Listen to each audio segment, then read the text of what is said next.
Kakaibang wild experience kasama ang office mate ko. Hi Kuya Junjun, ako po si Mary Ann. Tubong Masbate pero nagtatrabaho po ako ngayon dito sa Alabang bilang call center agent. Gusto ko lang po sana i-share ang kakaibang experience ko sa aking ka-office mate na si Jordan. Mabait po si Jordan at tahimik lang. Lagi niya ako sinasamahan at sinasabayan sa aking break time kasi nagkakataon na palaging pareho ang aming schedule.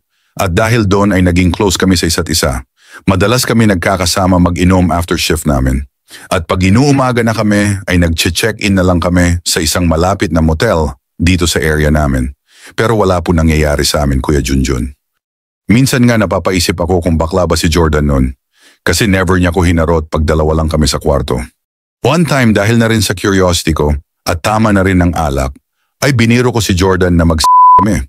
Sabi niya ay, "Tumigil ka nga, lasing ka lang." Sabay banat ko, "Hindi nga.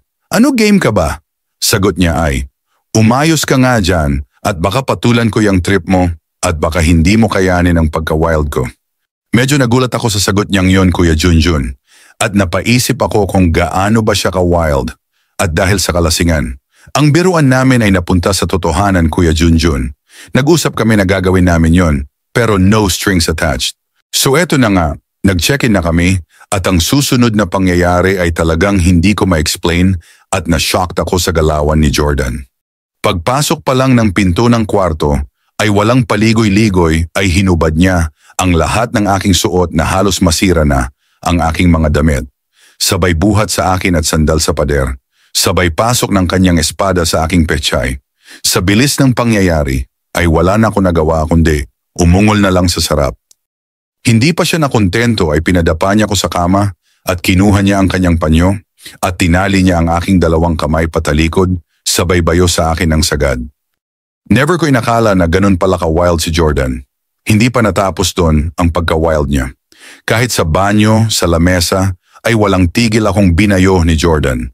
Sa sobrang sarap ng kakaibang experience ko kay Jordan, ay hindi pa kami nauwi ay iniisip ko na agad kung kailan uli namin gagawin at uulitin yon. Alam kong mali yung ginawa namin Kuya Junjun dahil wala naman kaming relasyon ni Jordan.